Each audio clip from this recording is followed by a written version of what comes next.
Jésus-Christ est le même hier, aujourd'hui et éternellement. Hébreux chapitre 13, verset 8. Lettre circulaire numéro 25, de février 1980.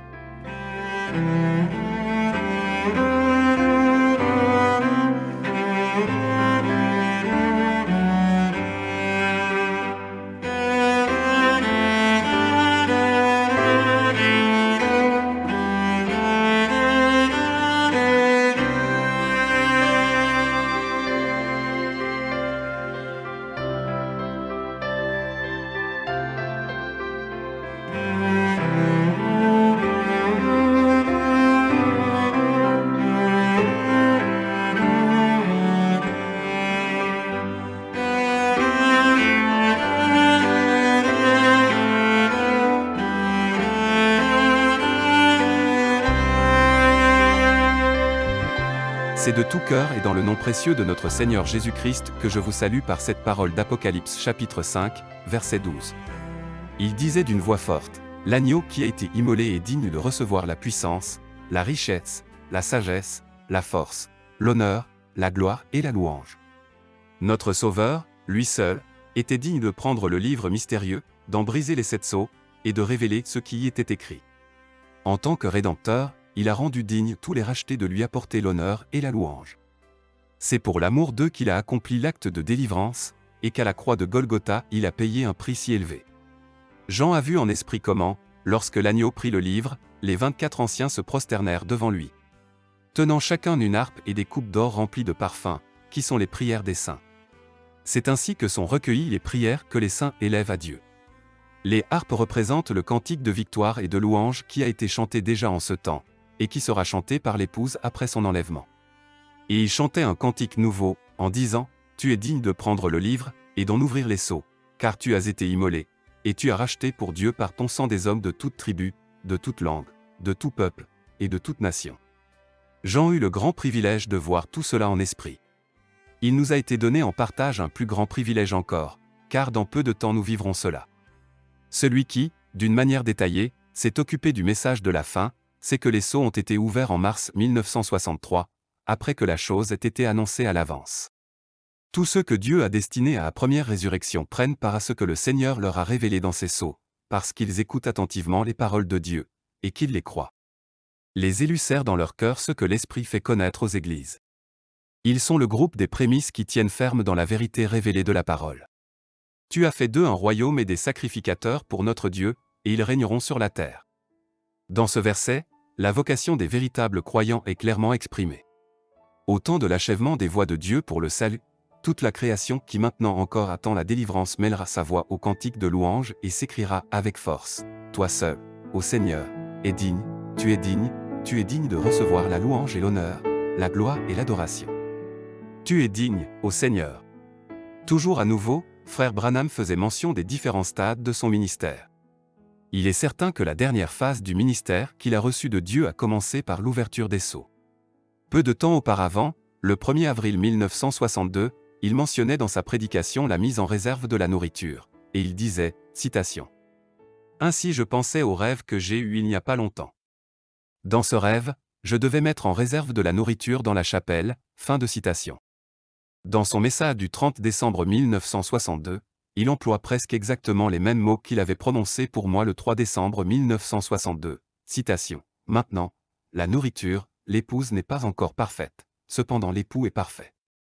L'épouse n'est pas encore parfaite, la nourriture qui sera donnée n'est pas une nourriture naturelle, c'est de la nourriture spirituelle, que vous avez déjà continuellement reçue. » Fin de citation. Comme nous le savons, le Seigneur lui montra des denrées alimentaires naturelles, et par cela il lui donna une idée claire de ce qu'était la nourriture spirituelle. À la fin du 7e sceau, en vue de son application, il exprima cette pensée dans sa prière, citation. « Je te prie de bien vouloir assister notre bien-aimé prédicateur Neville, Seigneur, remplis-le de force et donne-lui l'intelligence nécessaire pour qu'il puisse donner aux agneaux de Dieu cette nourriture mise en réserve. » Fin de citation. Avec l'ouverture des sceaux commença la mise en réserve pour l'Église épouse de la nourriture substantielle, ainsi que la révélation des mystères de Dieu qui avaient été cachés jusque-là. Il y eut aussi certaines choses que frère Branham n'avait pas vues auparavant, car à lui non plus, tout n'a pas été montré en une fois. Dans sa prédication Les 10 Vierges, du 11 décembre 1960, il déclara par exemple que le cavalier sur le cheval blanc, d'Apocalypse 6, était le Saint-Esprit qui était sorti pour vaincre. Cependant, lorsque le premier sceau fut ouvert, il reconnut ce personnage de l'Antichrist qui, au moyen des 4 cavaliers, est représenté dans les 4 stades de son développement. Le 18 mars 1963, lorsque frère Branham parla sur le premier sceau, il confessa humblement ceci, citation, « J'aurais commis une terrible faute si, aujourd'hui vers 12 heures, le Saint-Esprit n'était pas venu dans la pièce où je me trouvais et qu'il ne m'avait pas corrigé dans une pensée que je voulais écrire pour la porter. » Fin de citation. Si un tel prophète confirmé et homme de Dieu devait se laisser corriger par le Seigneur afin de ne pas revendiquer l'infaillibilité pour lui-même, qu'en est-il alors de nous tous? Tout de suite après cela, il fit aussi cette déclaration, citation, « Cependant, aussi vrai que je me tiens ici ce soir, je vous dis que je l'ai reçu aujourd'hui tout frais du Tout-Puissant. » Fin de citation. Du moment qu'un prophète reçoit par l'Esprit la révélation directe de la parole de Dieu, nous avons affaire à ce que déclare le Seigneur, et tous les véritables enfants de Dieu écouteront attentivement et avec un profond respect. Dans sa prédication du 21 février sur le mariage, il dit « Je ne savais pas cela jusqu'il y a quelques jours. » Il est tout à fait certain qu'il a connu les mêmes passages bibliques que nous lisons, et qu'il avait au moins autant de connaissances sur ces choses que nous en avons. Tout de suite il ajoute, pour expliquer cela, citation, « Ceci n'était pas révélé parce que les sceaux n'étaient pas ouverts. » Fin de citation. Nous devons prendre garde à ne pas camoufler le langage clair de la parole révélée par les adjonctions que nous y faisons. Seul un insensé peut penser avoir reçu sa manière de voir lors d'un entretien privé avec Dieu, mais il ne donne en réalité que sa propre opinion. Même lorsqu'une chose peut être regardée comme absolument biblique selon la lettre, et présentée comme telle, la question qui se pose toujours est celle de savoir si elle est conforme à la parole révélée et à la volonté de Dieu. Cependant, celui qui une fois a reconnu qu'un véritable prophète de Dieu a été suscité parmi nous, celui-là s'humiliera sous la puissante main de Dieu et recevra avec reconnaissance les multiples et vastes enseignements qu'il a apportés.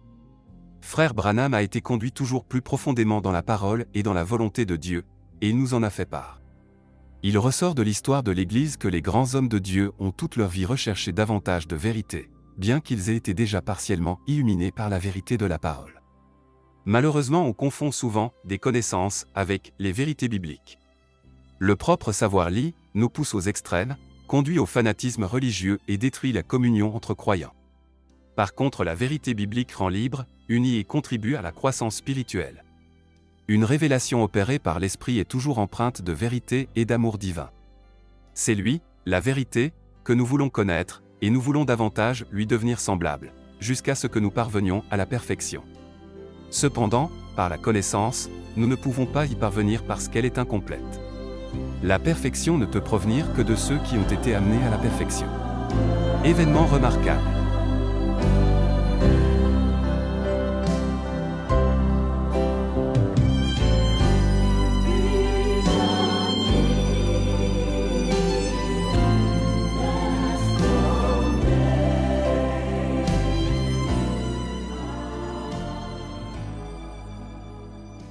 En novembre de l'année 1980, lors de la visite au plus haut niveau du Vatican en République fédérale allemande, différentes voix religieuses se sont de nouveau élevées publiquement. Le mot de « réformation » était à l'ordre du jour. Avec la plus grande présence d'esprit, par des passages bibliques appropriés ou non, on parvint à impressionner tout le monde chrétien, de même que le monde politique. L'enthousiasme des masses nous rappela un passé relativement récent et qui est encore dans la mémoire de beaucoup d'entre nous. Combien, après coup, il devint clair et évident que le pèlerin de Rome avait toujours trouvé en chaque occasion, devant chaque situation, en chaque lieu et dans toutes les circonstances, les paroles appropriées. Tous l'admiraient et buvaient à sa coupe.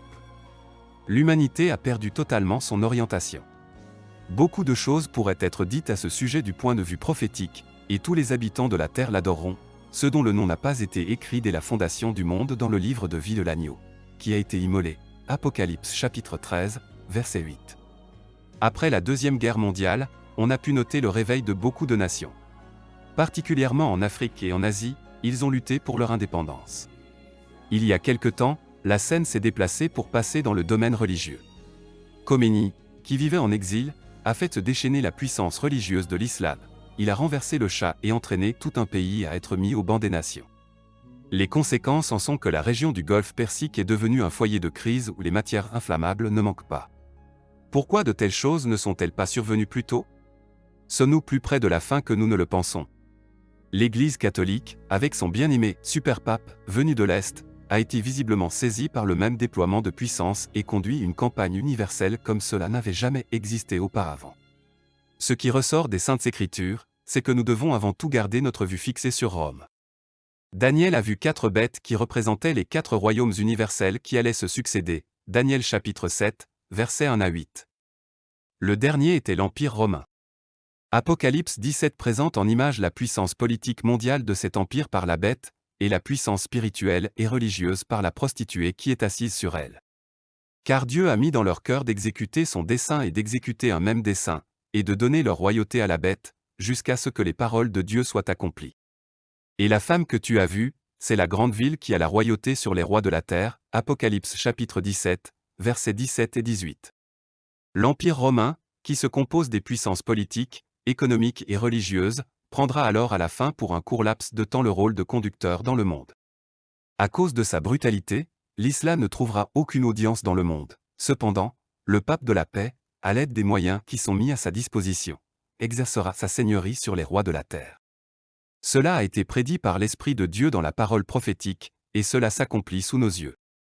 Il semble que la longue lutte qui a causé tant de victimes ait été menée en vain. Cependant, nous savons que dans tous les âges Dieu a maintenu un reste qui ne pouvait pas être séduit, et qu'il y a toujours de fidèles témoins qui prennent fait et cause pour la vérité. La liste des héros de la foi s'étire comme un fil rouge au travers des nations et des temps. Les hommes de Dieu ont livré un difficile combat de la foi afin que d'autres puissent avoir accès à la parole de Dieu. La plupart du temps, nous entendons parler de réformateurs et de leurs contemporains. Pourtant d'autres déjà avaient auparavant frayé la voie et aplani le chemin. Dans les années 1374 à 1384, Wycliffe prit les différentes doctrines de l'Église et présenta les Saintes Écritures comme étant seules obligatoires pour les questions de foi. Dans son écrit provocateur d'avant-garde qui portait le titre de Christ et son adversaire, il désigna directement le pape comme l'Antichrist, et il fit le décompte de toutes les doctrines non bibliques. Alors qu'il traduisait la Bible latine, la Vulgate, en anglais, il fut profondément illuminé par le Saint-Esprit. Le feu de Dieu commença à brûler en lui. Il prit fait et cause pour la vérité de la parole de Dieu, aussi bien dans sa vie que dans ses prédications. Le Seigneur conduisit de telle sorte que des étudiants tchécoslovaques apportèrent les écrits de Wycliffe à Prague. Reuss, qui était un fameux orateur, commença par garder le silence, puis il se plongea profondément dans cette nouvelle littérature, et aussitôt il écrivit un livre dans sa propre langue. À l'instant où il fut spirituellement éclairé, il entra dans la lutte pour la vérité divine.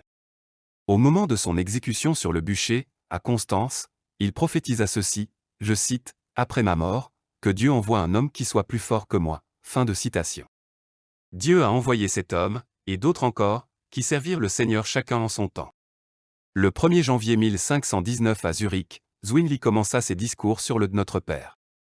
De plus en plus de personnes vinrent l'écouter. À la fin de l'année on rapporta ce qui suit, je cite, « Il y aurait à Zurich près de 2000 âmes qui auraient été tellement nourries du lait de la vérité évangélique qu'elles demanderaient de la nourriture solide. » Fin de citation. Peu après cela sortait le traité de Luther sur le Notre Père, et plusieurs pensèrent que c'était Zwingli qui l'avait écrit, et que ce n'était que le nom de Luther qui aurait été apposé dessous, cela parce que l'exposé de ces deux hommes était tellement semblable. Ils avaient quelque chose en commun, les deux avaient été éclairés par le Saint-Esprit, les deux se concentraient principalement sur les écrits de Paul, les deux mirent de côté les interprétations d'Augustin. Depuis ce temps-là, beaucoup d'eau a coulé dans le Rhin, dans lequel les cendres de Reuss furent jetées. Beaucoup ont passé par la mort des martyrs, et cependant les vérités bibliques subsistent quand même dans nos cœurs. Dieu continua d'aller de l'avant jusque-là, en vue de la pleine révélation de Jésus-Christ dans notre temps. Il n'est pas nécessaire de parler des tremblements de terre et des catastrophes de toutes sortes qui surviennent, car nous en sommes journellement informés. Il en va de même concernant les conflits politiques et militaires. Nous savons que le peuple d'Israël tout particulièrement a devant lui des temps difficiles et nous devrions prier sincèrement, « Seigneur, délivre ton peuple de toutes ses détresses. » Devant nos yeux se rassemblent de sombres nuages, et il est certain que dans peu de temps l'orage va éclater. L'annonce de la visite du pape au Conseil mondial des Églises à Genève en 1981 est une nouvelle qui, bien que funeste, arrive au bon moment. C'est là précisément qu'un fidèle témoin de Jésus-Christ, du nom de Michel Servet, fut brûlé sur un bûcher le 27 octobre 1553. Servet était un contemporain de Calvin, et il avait déjà en ce temps-là le clair discernement de la divinité.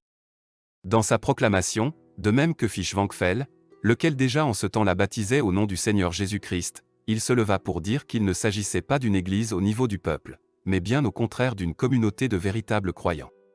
Ce pays, qui fut profondément réformé, se trouve aujourd'hui pleinement livré à l'influence romaine et, au moyen du Conseil mondial des Églises dont le siège se trouve à Genève, il est impliqué dans une rencontre des confessions en vue de leur unification.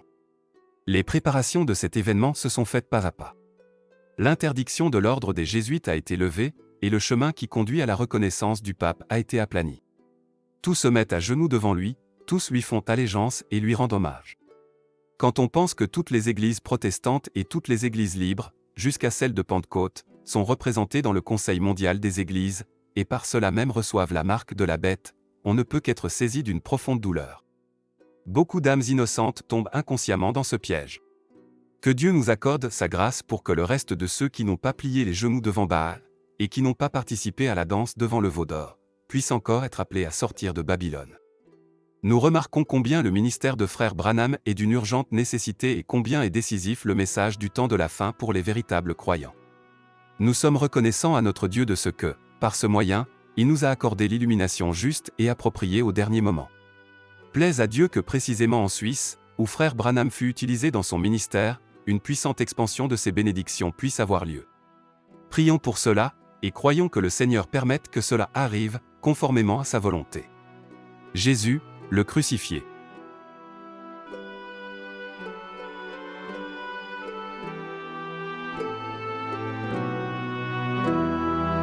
Notre salut ne repose pas sur une confession ou sur une doctrine, mais est assuré uniquement par l'acte de délivrance accompli par Jésus-Christ, le Fils de Dieu.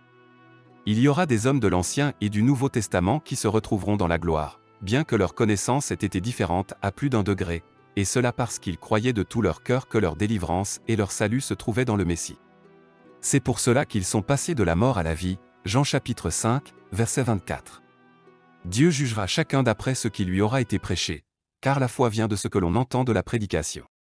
C'est aussi ce qui a été dit à Frère Branham lors de son expérience au-delà du rideau du temps. Les premiers-nés ne passeront pas en jugement, parce que leur condamnation a été mise sur le Fils de Dieu, lequel a souffert une mort cruelle à leur place. Depuis le temps de la Réformation, le Seigneur a donné toujours davantage de lumière. Par son exposé sur la captivité de l'Église à Babylone, Luther est intervenu au moment décisif pour faire la brèche. C'était la meilleure référence qui puisse être choisie pour le monde chrétien. Il remit sur le chandelier de sur vérité biblique, et cependant sur le chemin conduisant au plein évangile et à l'enseignement des apôtres, on ne faisait que commencer à s'engager. En ce temps-là, il suffisait de croire en Jésus-Christ et de prêter l'oreille au message sur la justification. Cependant, nous vivons dans un tout autre temps, nous vivons dans le temps du plein rétablissement de tout ce que Dieu avait dit par la bouche de ses saints prophètes, non pas des réformateurs, dès le commencement. Actes chapitre 3, verset 21. C'est pour cette raison que Dieu a envoyé dans cet âge un prophète, et non pas un réformateur. Pourtant, nous ne devons pas regarder dédaigneusement le commencement de ce temps-là. Il est certain qu'aujourd'hui beaucoup de choses qui étaient enseignées et dites, nous semblent drôles. De puissants hommes de Dieu n'avaient pas encore la lumière sur beaucoup de choses, mais ils demeuraient sous la grâce et se réjouissaient du salut en Jésus-Christ. Nous ne serons pas jugés d'après notre connaissance ou d'après celle des autres, mais bien sur la base des commandements de Dieu qui ont été proclamés sur cette terre. Ceux qui ont reçu la grâce de Dieu et ont été délivrés ont de tout temps mis l'accent principalement sur l'œuvre de rédemption parfaitement achevée. Ils se réjouissaient de la certitude qu'ils avaient que Jésus-Christ, le Fils unique de Dieu, avait expié leurs fautes et pardonné leurs péchés. La véritable sacrificature.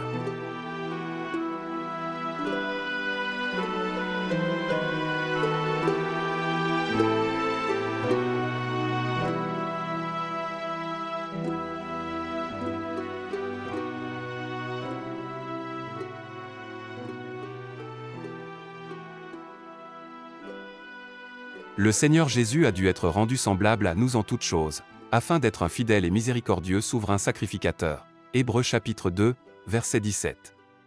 Il a fait des siens une sainte sacrificature. Paul parle du divin service de l'évangile de Jésus-Christ, Romains chapitre 15, verset 16, et du ministère de la réconciliation, 2 Corinthiens chapitre 5, verset 18. Frère Branham a dit, le pardon et l'amour vont ensemble. C'est parce que Dieu nous aimait qu'il nous a pardonné. Il s'agit donc de l'amour qui est agissant par la foi, Galates chapitre 5, verset 6. Partout où la justification par la loi est réclamée apparaissent querelles et ergotages. C'est alors que l'on voit la paille dans l'œil de son frère, sans s'apercevoir de la poutre qui est dans le sien, et cela, c'est du pharisaïsme. En rapport direct avec cela, le Seigneur dit dans Matthieu chapitre 7, « Ne donnez pas les choses saintes aux chiens, et ne jetez pas vos perles devant les pourceaux. Les perles sont trop précieuses pour être jetées aux chiens ou aux pourceaux. Cependant même si elles sont jetées dans la pire boue qui soit, elles demeurent précieuses pour le propriétaire. Celui qui les jette devant les pourceaux est en danger d'être plus tard déchiré par ceux-ci. C'est pourquoi Jésus dit, de peur qu'il ne les foule aux pieds, ne se détourne et ne vous déchire. Les perles sont foulées aux pieds et ceux qui les ont jetées sont déchirés. Qui donc est alors réellement servi?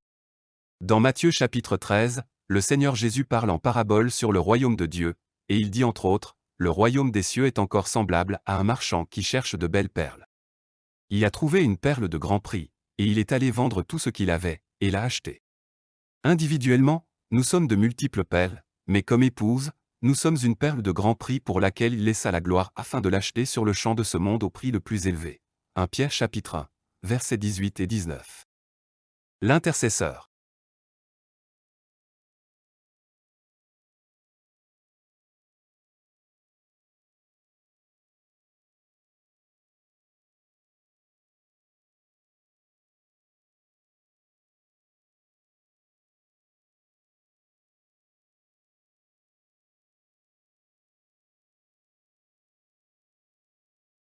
Dans le 4e chapitre de Zacharie, le prophète vit la représentation d'un chandelier d'or.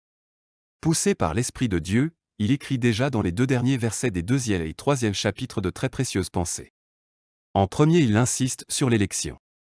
L'Éternel possédera Juda comme sa part dans la terre sainte, et il choisira encore Jérusalem. Quelle merveilleuse promesse! Nous sommes les élus de Dieu de la Nouvelle Alliance.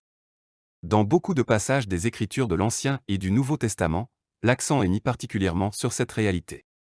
Dans 1 Chronique chapitre 28, il est dit que Dieu a choisi Israël d'entre tous les autres peuples, en second lieu qu'il a choisi la tribu de Juda d'entre les 12 tribus, en troisième lieu qu'il a choisi la maison de Jessé d'entre beaucoup de familles, en quatrième lieu qu'il a choisi le plus jeune fils d'entre tous ses fils, afin de l'élever sur le trône royal du Seigneur.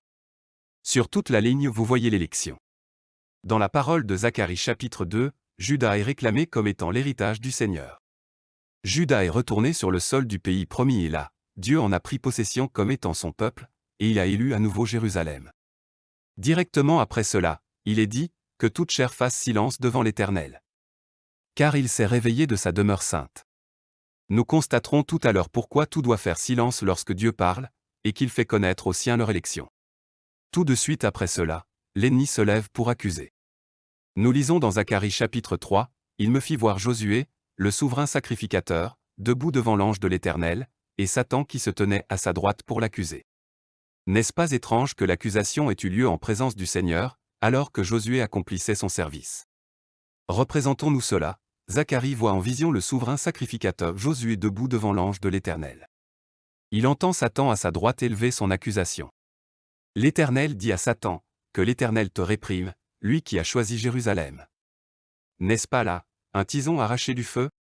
Comme dans les jours de Job et du souverain sacrificateur Josué, ainsi aujourd'hui Satan semble toujours à nouveau s'introduire dans le service divin des croyants. Mais quand même il parlerait directement par la bouche de quelqu'un pour accuser les rachetés, la justification de Dieu par Jésus-Christ se tient au-dessus de toute accusation. Le Seigneur dit par Paul, qui accusera les élus de Dieu? C'est Dieu qui justifie. Qui les condamnera? Christ est mort, bien plus, il est ressuscité, il est à la droite de Dieu, et il intercède pour nous, Romains chapitre 8, versets 33 et 34. Le Seigneur nous a élus et il nous conduira à la perfection. Un jour, l'accusateur des frères sera précipité, Apocalypse chapitre 12, versets 7 à 12, après que la troupe des vainqueurs ait été enlevée. Le Seigneur continue à parler à Zacharie, et il dit, « N'est-ce pas là un tison arraché du feu ?» L'accusation était justifiée, mais pas aux yeux de Dieu. Josué se tenait là pour remplir son office, et à cette occasion, Satan voulait le liquider. Cependant, le Seigneur lui commande de se taire. Le Seigneur commande à tous, aujourd'hui encore, de se taire, de se frapper la poitrine et de s'examiner à la lumière de Dieu. Ce qui est dit ensuite résonne comme la plus merveilleuse proclamation de l'Évangile. L'ange, prenant la parole, dit à ceux qui étaient devant lui, « ôtez-lui les vêtements sales. » Cependant, ce n'était pas tout, dès ce moment Satan, l'accusateur, devait revenir bredouille. Le Seigneur continua donc et dit à Josué, « Vois, je t'enlève ton iniquité, et je te revêts d'habits de fête. » Il est certain que Satan ne pouvait pas tolérer que cet homme de Dieu soit vêtu de nouveaux vêtements. Conformément à la parole de Dieu, le Seigneur aura une église sans tache ni ride en ceux qui ont été lavés par le sang de l'agneau et revêtus du vêtement blanc de la justice que Dieu nous a donné, et c'est le vêtement de l'épouse. C'est vrai qu'il est dit que Myriam devint aussi blanche que la neige, mais de la lèpre. Elle ne put pas se taire, et par cela elle provoqua un soulèvement contre Moïse parmi l'ensemble du peuple, Nombre chapitre 12, verset 10. Aujourd'hui encore beaucoup sont tout aussi blancs qu'elle l'a été, et pourtant il y a un groupe de sacrificateurs qui parlent avec Dieu, et cela dans l'intercession, ayant le sang de l'agneau devant les yeux, et regardant à Golgotha. C'est la troupe des rachetés qui sont revêtus de vêtements de fin lin éclatants de blancheur, et c'est à cette troupe que nous voulons appartenir. Dieu désire que nous fassions silence là où il fait silence, et que nous disions ce qu'il a dit. Paul, poussé par l'Esprit, commande aux femmes de faire silence, et dit, comme dans toutes les églises des saints, que les femmes se taisent dans les assemblées, car il ne leur est pas permis d'y parler, mais qu'elles soient soumises, selon que le dit aussi la loi. C'est un des ainsi dit le Seigneur de sa parole. Il ne leur a pas été interdit de prier ou de prophétiser. Toutes les sœurs ne devraient-elles pas reconnaître que frère Branham, en tant que prophète de Dieu dans ce temps, devait dire la même chose de l'égalité des droits et de l'émancipation? Ce n'est pas par plaisir qu'il l'a dit, mais sur la base d'une vision et de l'inspiration permanente du Saint-Esprit. Il le fit par amour, et cela à ses dépens et aux dépens de son ministère, afin d'en aider d'autres. Voulons-nous nous placer aux côtés de Dieu, et ne pas être un porte-parole de l'accusateur? Celui qui dans l'intercession accomplit un véritable service de sacrificateur, c'est celui qui se tient aux côtés de Dieu, lequel exécutera son plan de salut. L'Évangile du Royaume.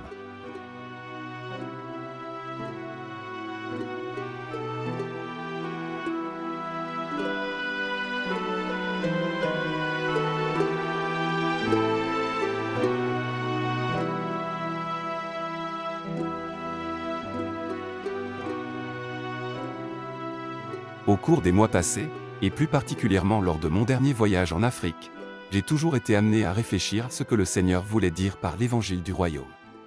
Autant que je puisse en juger, ce service doit s'accomplir de deux manières. Tout d'abord, il s'agit d'appeler l'Église épouse à sortir de la confusion par le message du temps de la fin, et deuxièmement, il s'agit de prêcher l'Évangile du Royaume en témoignage à toutes les nations. Notre Seigneur a dit, « Cette bonne nouvelle du Royaume sera prêchée dans le monde entier, pour servir de témoignage à toutes les nations. » Alors viendra la fin, Matthieu chapitre 24, verset 14. Il n'est pas écrit que c'est l'évangile de la guérison et du salut, mais bien l'évangile du royaume qui devra être prêché en témoignage.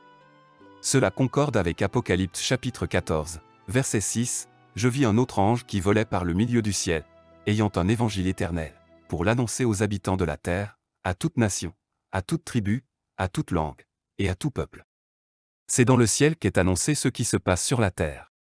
Le contexte indique que cela se passe dans les derniers temps. Il ne s'agit pas d'un évangile où tant le salut que la guérison seulement seront prêchés, mais bien de l'évangile du royaume de Dieu dans lequel l'ensemble des desseins de Dieu est annoncé, c'est-à-dire la proclamation et la description de tous les plans de Dieu pour le salut. Actuellement, chaque évangéliste prêche l'évangile en prenant dans son programme n'importe quoi, selon ce qui lui plaît. Pour apporter la partie prophétique de la prédication, il fallait nécessairement un ministère prophétique, et pour prédire ce qui se passerait dans le futur, la vue perçante d'un aigle. D'un même pas.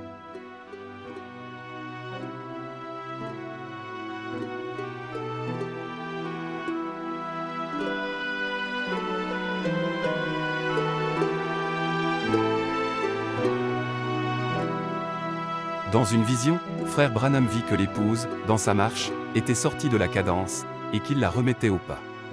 Je suis persuadé qu'autant individuellement que dans chaque groupement l'on va à son propre rythme, mais que maintenant le temps est venu pour l'épouse d'arriver à prendre le rythme du pas du Seigneur. Au commencement de l'année dernière, le Seigneur m'avait mis à cœur de publier les prédications de frère Branham qu'il avait données à Jeffersonville après l'ouverture des sceaux. Dans ces derniers mois, d'autres frères ont exprimé ce même désir. Tous les frères qui ont une responsabilité et ont compris de quoi ils retournent, se concentrent maintenant sur la diffusion des prédications, et autant qu'ils le peuvent dans le plus grand nombre possible de langues afin que l'Église épouse puisse recevoir partout le même enseignement. Les prédications enregistrées à Jeffersonville dans les années 1963 à 1965 seront donc imprimées, afin que nous arrivions, si possible, à publier chacune de celles qui ont été prêchées dans les 3 dernières années du ministère de Frère Branham. C'est de cette manière que l'effet prévu par Dieu en chacun devrait pouvoir être atteint.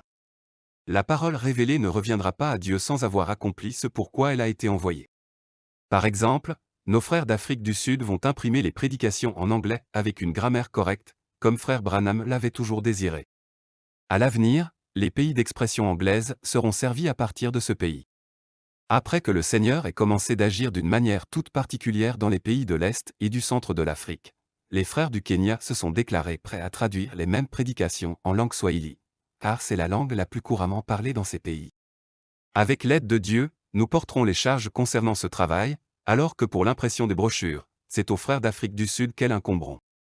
À cet égard, il doit être dit clairement que c'est à Frère Branham, et à personne d'autre, que la charge a été donnée de préparer la deuxième venue de Jésus-Christ.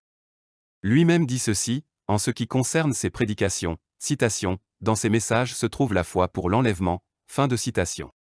Ce n'est donc pas dans ce qu'un frère prêche, mais bien dans le message prophétique directement inspiré de Dieu que se trouve tout ce dont nous avons besoin pour notre préparation, jusqu'à notre transmutation et notre enlèvement.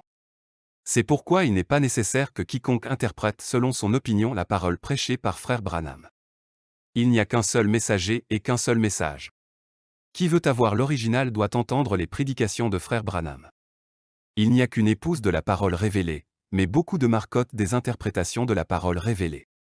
Pour les âmes qui appartiennent à l'épouse, tous les mystères se trouvent dans le message, les sceaux, les tonnerres, et par principe toutes choses. Ces âmes parviennent au repos en Dieu. Il est risible de voir se lever des frères qui pensent que si l'on ne croit pas à leur version, on n'arrivera pas à être enlevé.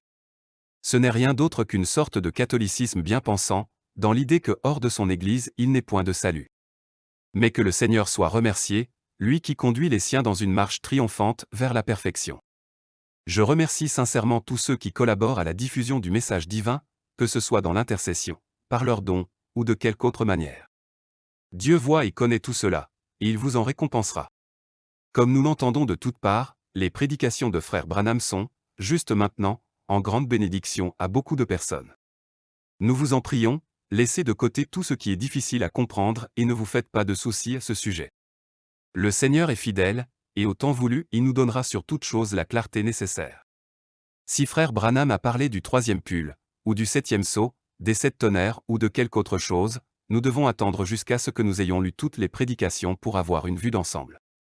En réalité il éclaire les mêmes choses dans différents contextes. Par la grâce de Dieu tout deviendra clair et tout s'insérera dans le programme d'ensemble de Dieu.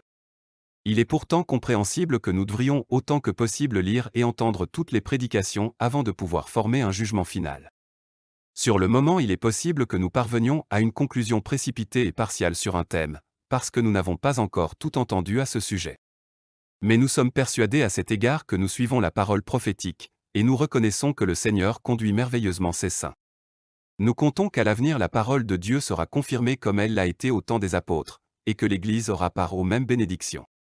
Nous voulons nous laisser lier par Dieu dans l'amour, prier les uns pour les autres, et croire que le Seigneur ne décevra aucun de ceux qui mettent leur confiance en lui. Pour l'année 1981, je souhaite à chacun de vous, et de tout cœur, les bénédictions de Dieu, et toutes les bonnes choses qui ne peuvent venir que de Dieu. Pensez à moi dans vos prières. Nos anciens, et tous nos collaborateurs vous font part de leurs salutations, et ils se savent unis à vous tous. Nos frères dans le monde entier remercient sans les connaître tous ceux qui assument la lourde charge des frais nécessaires pour porter ce message. Toujours à nouveau ils me demandent de vous transmettre leurs salutations. Combien souvent j'entends les paroles que Frère Branham a entendues lors de son expérience, au-delà du rideau du temps, lorsqu'il entendit la grande foule dire unanimement, citation, « Si tu n'étais pas allé, nous ne serions pas ici », fin de citation. Par cela, je ne pense pas me comparer à un tel homme de Dieu, mais une chose est certaine, moi aussi je devais aller porter le message dans le monde entier pour le bien de ceux qui seront dans la gloire. Agissant de la part de Dieu. Frère Franck.